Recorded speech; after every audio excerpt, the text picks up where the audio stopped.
Welcome back, monetizers. Mariah Monetize here, and today I'm going to be sharing with you how I saved $100,000 by the age of 19. I am going to be giving you the 3 secrets on exactly how I managed to accomplish that goal. I'm not here to brag or shine my star. I honestly just want to teach you something, and if there's someone out there that's 15 years old that's watching this video and is in a similar position that I was in and can learn from this and accomplish that same thing, just one single person, then this video was 100% worth it. I think what's interesting is that we are in a time where, and it seems like it's always been this way, but people are afraid. There's so much fear around talking about income, money, how to grow it, how to keep it, how to invest it properly. Luckily, we have things like YouTube where we get people from a transparent perspective and they teach us so much about how to grow our investments. But I think we need to change this conversation. We need to make it more personal. We need to make it more comfortable. We really got to just take the stigma out of it and really just have people come together and be open about discussing their finances, their mistakes, their gains, and everything in between. I think what's really interesting is that people make so many money mistakes along the way and they end up being really embarrassed about it and not wanting to share it. But with sharing it, you're helping someone else. You're actually doing the more challenging thing and sharing it and helping someone along the way. So I think it's so important just open up that conversation to teach each other more about money and help each other along the way. I think it's a win-win scenario. So I want to start by saying the route that I took to go from $0 to $100,000 from the age 15 to 19 was unconventional. This was something that a high school counselor was going to teach you. Nothing like that. I had to dig deep, find something really unique, and execute, because ultimately in that period of time I was in high school. I wasn't just in high school, I was heavily involved in high school. I was an athlete, then it turned into applying for colleges and making that choice and going on to college. Let me make it very clear, I'm a proud college dropout, but you're gonna hear me talking about college for multiple different reasons, but I did spend 2 years of my life in college. I really was only in college for 60 to 70% of that time in terms of actually attending class. So like I said, what I did was very unconventional because we all don't know a lot of 19-year-olds that save $100,000 by the time they're 19. I want to also make it very clear that none of this was inherited. I didn't win the lottery. I didn't win from a scratcher. I didn't win at the casino. Nothing like that. So here's the story. I actively started trying to earn income at the age of 15. What lit that fire underneath me was when my parents basically laughed in my face when I asked them for $500 to go to basketball camp. I loved basketball growing up. It was my favorite sport, and I knew that going to a summer camp was absolutely going to improve my game. So this is funny to admit, but I was once a dumpster diver. So it all started once they laughed in my face and didn't want to pay for me to go to basketball camp. I said, you know what? I'm going to prove you wrong. I'm going to pay for this myself and I'm going to go to basketball camp. So I lived right across the street from school, and once it got dark, I'd get on my pink bike with a garbage bag and I'd literally go through the trash and pick out all the plastics and all the aluminum cans and recycle them. But after a few times, I quickly learned this was going to take forever to reach $500. So I'll never forget the day. I was at my local church and I was getting some volunteer hours in on my Christmas break, and we had the radio playing in the background, and I heard them say they're running a contest. The person who sent in the most text messages to the radio station would win the first place prize of $1,000. It came in the form of an American Express gift card, and they advertised it as a shopping spree. So you had to text the word Santa to, I think the number was 62582. And so I did that. And then I quickly learned a strategy of how I could send 10 text messages at a time. So quickly, within 1 week, I sent the radio station over 140,000 text messages.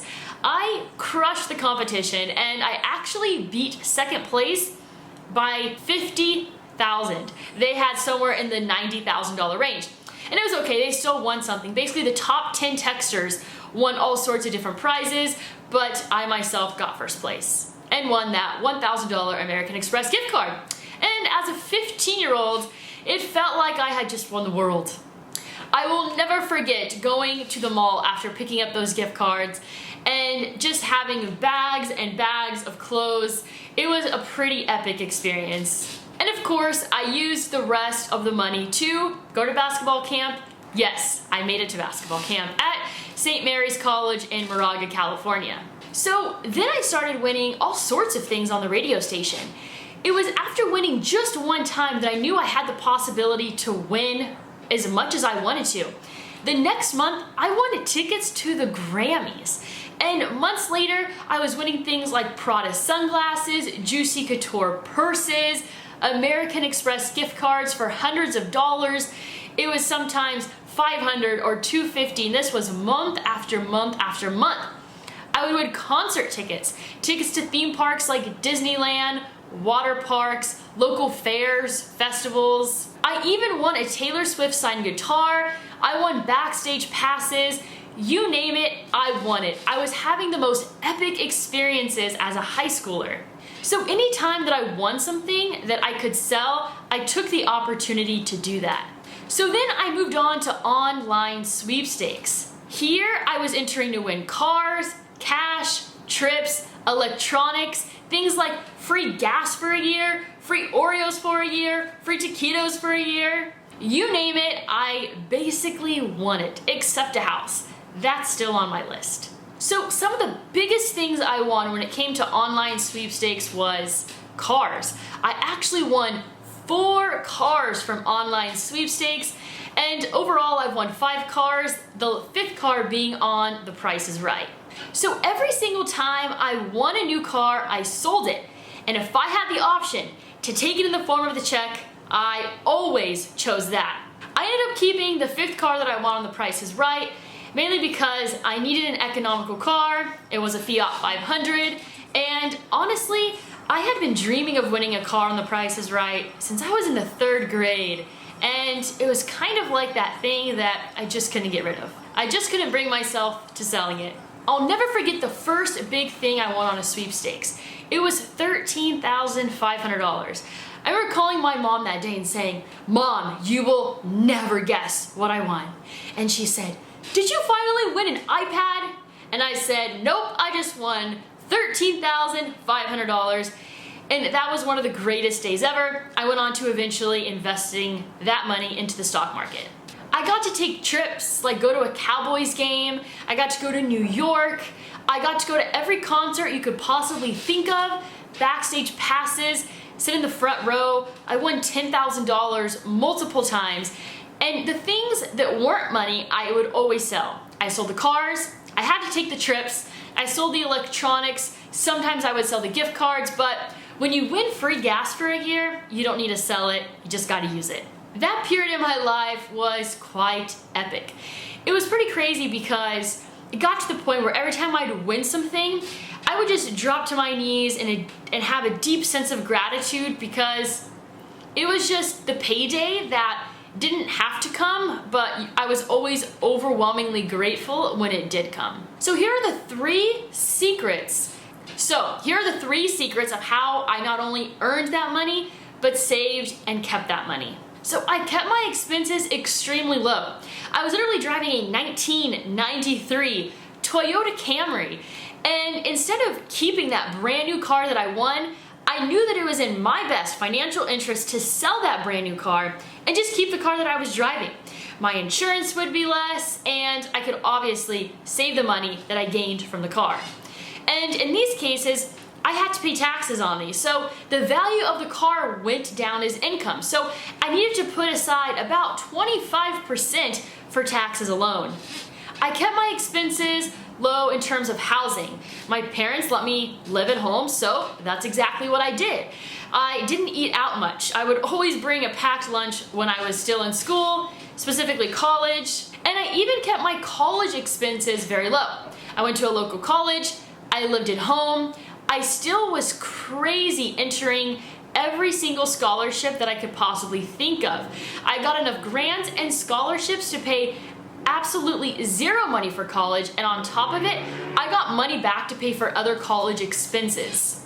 So as I was entering all these sweepstakes, I was also entering all of these scholarships. I must admit though, the sweepstakes were a lot more profitable than the scholarships. And when I say I applied for scholarships, I went hard at it. The second secret is, if the prize that I won was not necessary, I sold it. The cars were not necessary. The Nintendo Wii was not necessary. The computers were not necessary, I already had one. The iPads were not necessary, I already had one. The iPods were not necessary. The phones were not necessary. The things that I won that were not necessary, I monetized immediately. I did enjoy some of it. When it came to the trips, I had to go. See, when you win a trip with the sweepstakes, you almost 100% of the time are obligated to take that trip yourself. You can't sell it.